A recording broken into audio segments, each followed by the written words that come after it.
Okay, we've got about 5 minutes to take a few direct questions. We'll take them one at a time. And if nobody wants to start, I will. Oh, wait, we got someone who...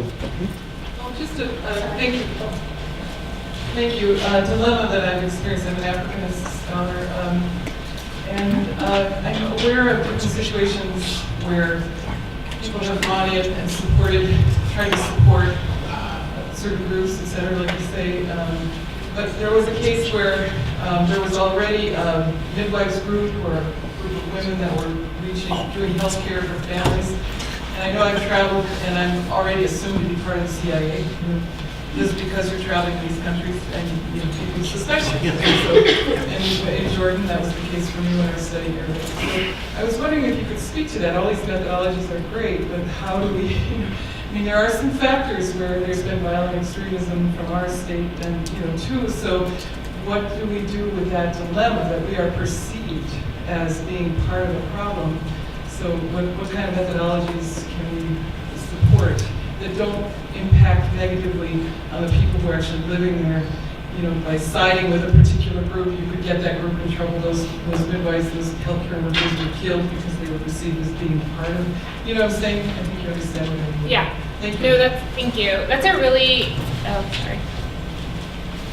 That's a really important question. I think there was research recently, I think the New York Times covered it, that showed that U.S. support of certain agendas in Nigeria, for example, has actually caused the opposite effect, where when people realized that the U.S., in this case I think it was gay rights, and when they found that the U.S. was supporting this, that it actually made people lash out at that, and so the policy had an opposite effect. And that's certainly the case in places like Pakistan, where anti-Americanism is incredibly high. When I worked on a USAID project, we were all encouraged, all the expats and foreigners in the group were encouraged to adopt local names, and so in effect pretend like we were not, or many people were not American or Western, which then had a backlash because once people realized that these were actually just fake names and they were actually Westerners who were sitting here, that created more problems because then you're like, what are you hiding? Why haven't you adopted? So I think they realized very quickly that that wasn't the best policy to pursue.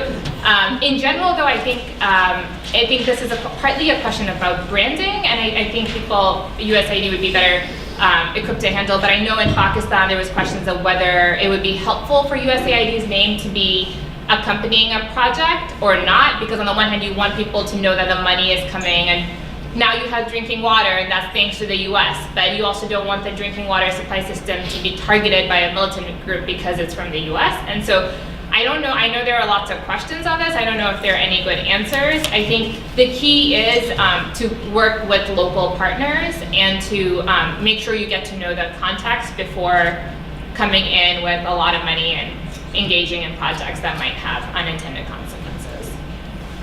So we can take one more question, V. I just want to follow up on the word pretend. USA has a very stringent branding and labeling guidelines, and we don't pretend. We do, however, weigh different factors on how projects should be branded, whether it would support the goal of the project or detract from it.